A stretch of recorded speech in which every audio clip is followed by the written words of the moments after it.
afternoon. Are there shipbuilders and sailors in the house? Good afternoon. There's patriots up in this place. It's good to see everybody. Welcome, welcome. So good afternoon to all of our sailors, shipbuilders, and guests. Welcome to Newport's new shipbuilding for the first stop in 2026 of our Arsenal of Freedom tour. We're very excited to have our guests today. Now we know we're passionate about what we do here at our shipyard, and we even more so about those whom, about those whom we serve.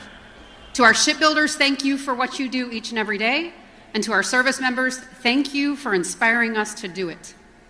So today we have the privilege of welcoming a special guest to our stage, an equally passionate leader that continues to demonstrate his commitment to make a difference for our nation.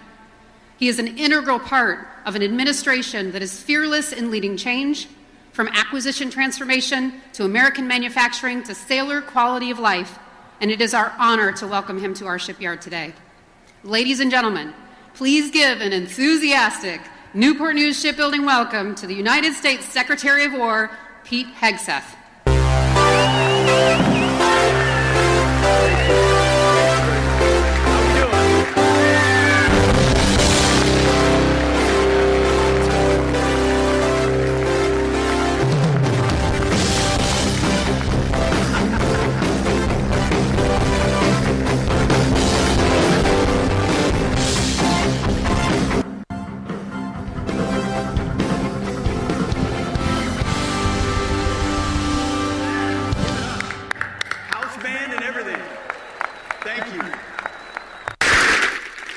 Well, good afternoon. How we doing? Oh, man. It is great to see this beautiful group and to be here in Newport News. And I want to thank all of you for what you do. That's why we're here. That's why we're launching the Arsenal of Freedom tour. It's about all of you. Some of you are wearing a uniform. Some of you are not. All of you are wearing hard hats, and all of you are contributing to the warfighter.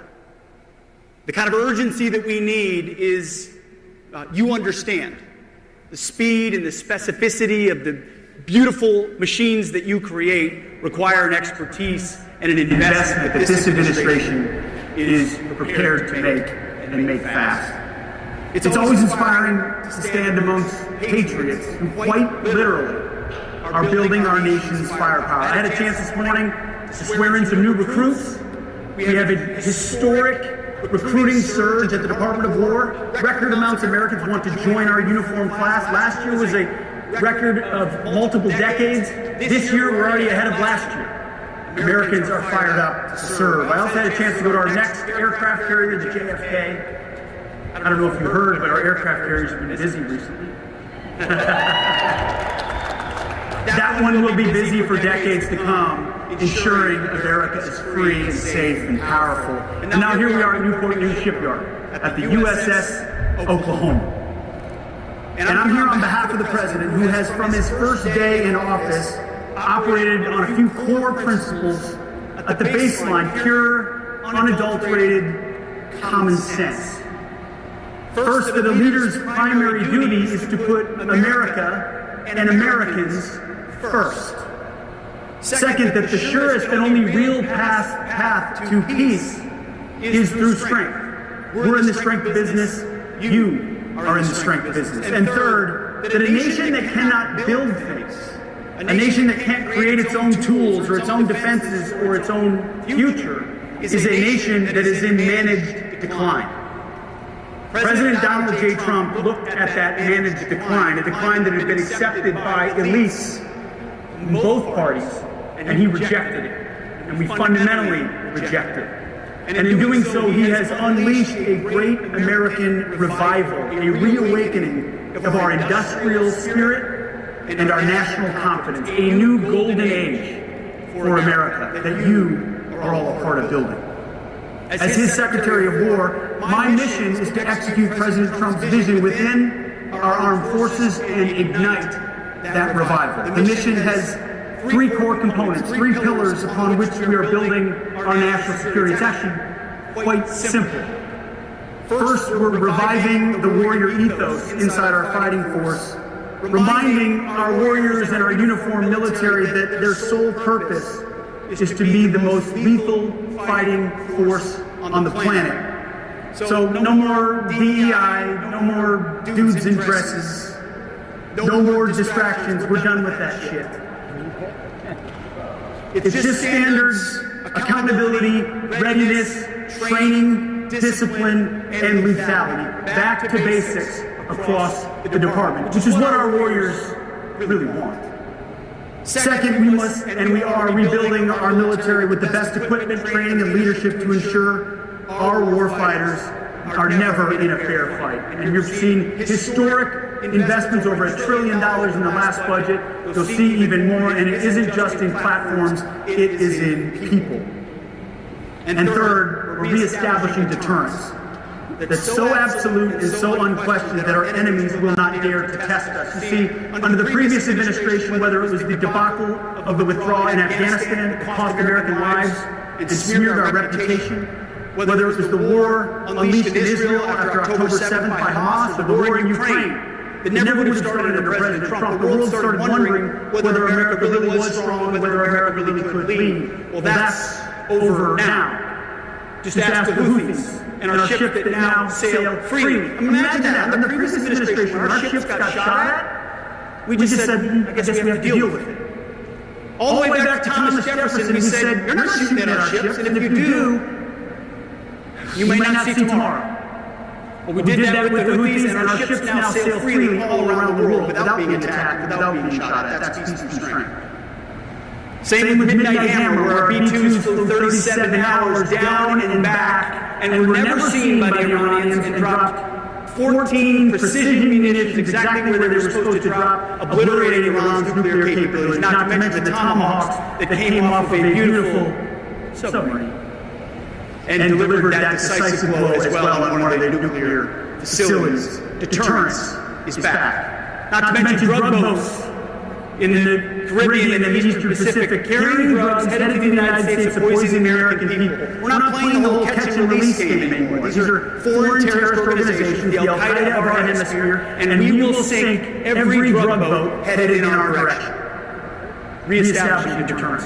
Our southern border, which allowed an invasion of people we didn't know who they were in the previous administration, 7 months of zero crossings at our border.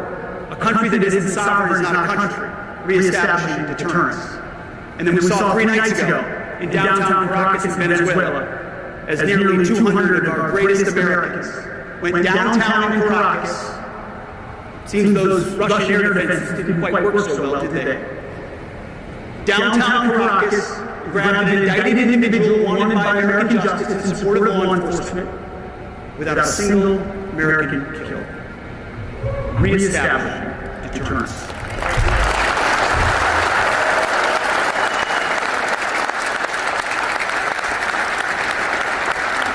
Because of President Trump's leadership, the world is taking notice. They're noticing American power, they're noticing American strength, they're noticing American clarity and leadership, and you are at the core of ensuring that happens. Everything we're doing is aimed at those goals. And that's why just before Christmas at Mar-a-Lago, I had the privilege of joining President Trump and the Secretary of the Navy for a historic announcement, the creation of the Golden Fleet. The Golden Fleet is the Navy's investment to revitalize America's maritime industrial base and rapidly build and sustain the fleet and fundamentally change how we do business and maintain military supremacy. This new battle fleet, anchored by a new generation of Trump-class battleships, is a declaration to the world that our command of the seas is and will remain non-negotiable. That announcement, along with the incredible vital work being done right here, is a generational commitment to American sea power.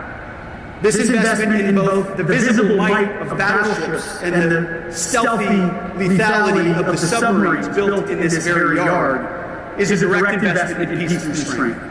It's an investment in the future fight, ensuring that America has the tools to win any conflict, anywhere, any time.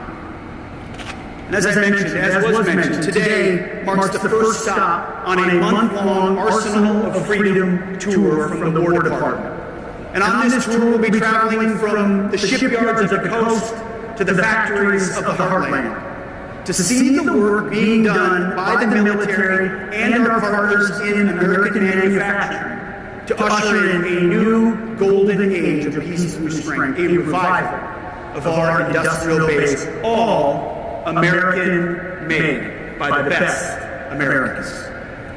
We know that our treasured freedoms are only as secure as our arsenal is strong, and nothing is more important than securing that freedom.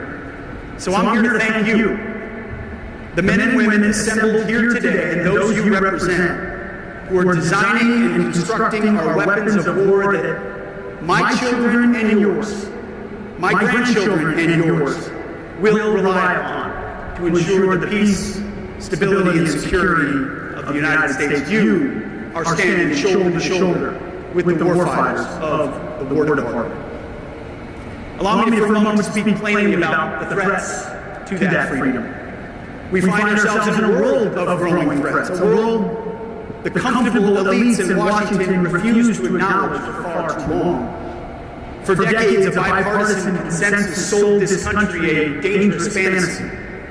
They told us that history was over, that the rise of peer competitors is a relic of the past, and that we could afford to trade out our industrial might, our factories, our jobs,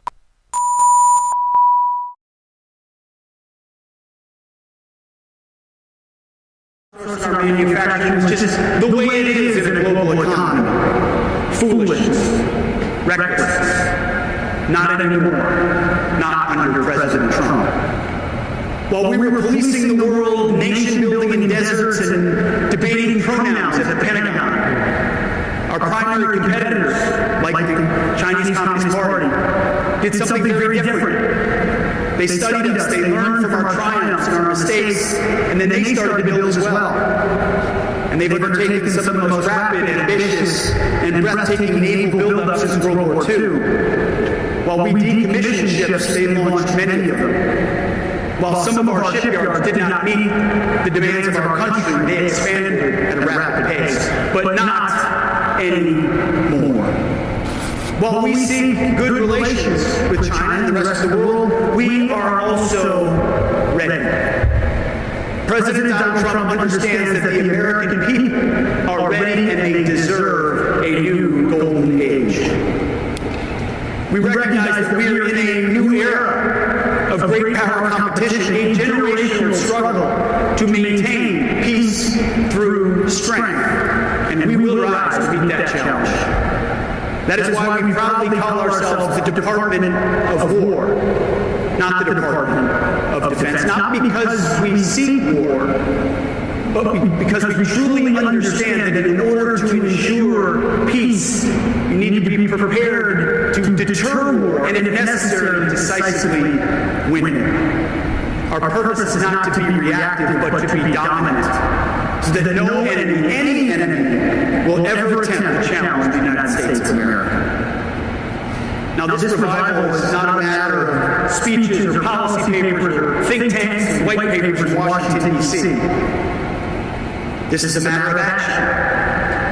Across the entire War Department, we are developing new operational concepts. We're deploying cutting-edge technologies at a speed that's not been seen in generations.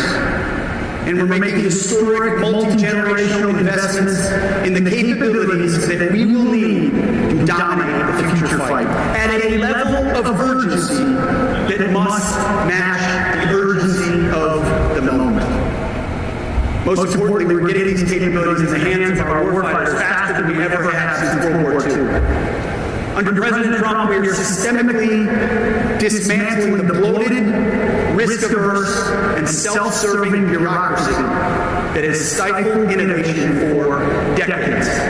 We're streamlining our requirements and acquisition process, cutting through red tape. This is not the same old reform that is always talked about in Washington, but instead it's an overhaul, it's revolutionary, it is a renaissance of American manufacturing. I've made it crystal clear to the entire defense industry, which I didn't come from and I didn't work for, so I don't give a damn who wins. I just want the best. We've been clear, the era of rewarding delays and cost overruns is over. The days of cost-plus contracts for programs that are years behind schedule are finished. We will no longer give longer, larger, more predictable contracts to companies that deliver on time and on budget. Companies that invest in their people, that invest in more capability and more capacity, not companies that invest in stock buybacks or CEO salaries or dividends. For those who can't adapt, who are too comfortable with the old, slow ways of doing business, we wish them well in their other future endeavors. Because we will find new partners who will adapt, who will invest, who will take care of their people, who will move at speed and at scale. We will reward that speed, that scale, that innovation, and that performance. We're not rewarding process, paperwork, or just the C-suite. This submarine behind me, and the many more that will follow it, is an embodiment of our commitment to and investment in the security of the American people. But it also represents something more profound. It represents national confidence. Confidence in American shipbuilding. Confidence in our industrial discipline. And confidence in the United States Navy's ability to deliver the combat power needed in the future fight. The work you do here every single day is the leading edge of that national restoration. You are proving to the world, and more importantly to ourselves, that it can be done. That history is not over, that we build and that we invest. The media should take a long look at this vessel, the USS Oklahoma. This Virginia-class submarine is a paragon of American engineering and fighting spirit. It is the apex predator of the undersea domain, the most advanced and lethal submarine ever built. As our president says, and he's right, we're 20 years ahead of anybody else in this domain.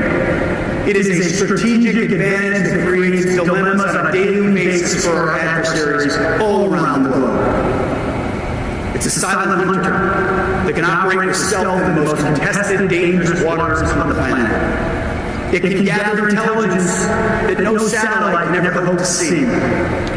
That's what reestablished deterrence looks like. And it's how we keep the peace in a dangerous world. Let there be no mistake, under President Trump, the United States is serious about the command of our seas and about keeping the world's vital shipping lanes open. A larger, more modern, and more lethal fleet, from the new battleships of the Golden Fleet to the advanced submarines we build right here, will provide that undeniable deterrent. It will ensure that America's Navy moves freely and uncontested today, tomorrow, and long into the future. But all the strategies from the Pentagon, all the funding from Congress, and all the designs from our brightest engineers are ultimately meaningless without the people on this floor. The welders, the electricians, the pipe fitters, the steam fitters, the engineers, the planners, the skilled tradesmen of Huntington, England. You are the engine of the arsenal of freedom. Patriots, all of you. Our warfighters cannot win without you. We are in this fight together, shoulder to shoulder. That's why we launched the Arsenal of Freedom Tours, to ensure the workers across America understand how committed we are to you and how reliant we are on your ability to deliver. It's a beautiful codependence, actually. There is an unbreakable line tying the wrench in your hand to the safety and survival of a 22-year-old American sailor patrolling the depths of the Pacific. The quality of your work, your unwavering commitment to excellence, your speed, your patriotism itself, you give our warriors a decisive edge. Yours is a high calling. You are building a shield for our nation, bolt by bolt, and well after well. In a culture that too often celebrates the shallow, the virtual, and the superficial, you are engaged in something real. something tangible, something lasting. Your workmanship is and should be celebrated. There is an inherent dignity involved in crafting useful, powerful, and lethal things. I mean, there's a reason Jesus is a carpenter, not a politician, right? There's something about building it. Something about building in America. We build better, stronger, more capable, and we will build more and faster because we've done it before, and we're going to do it again.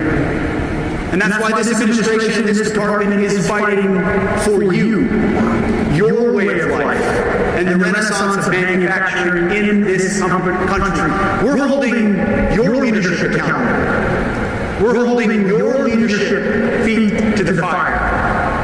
Their jobs are on the line to ensure that you can deliver what America needs, that your craftsmanship is unleashed, that you are taken care of, that you are paid properly, that your work is done safely, that we can move at speed and at scale.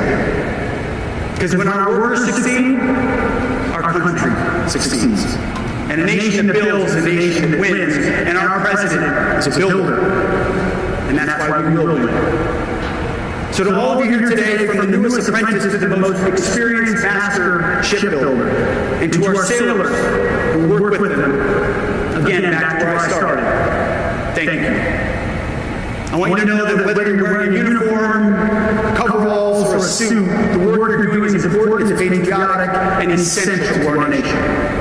It is a noble calling in a world that is forgotten what nobility looks like. You know, I used some words when I spoke after the raid a couple of days ago that feel outdated to some. They fit perfect for our warfighters. Guts, grit, gallantry, and glory. May we revive those words. May we live them out, no matter how small the task or how big the task, simple or mundane the task or complex the task.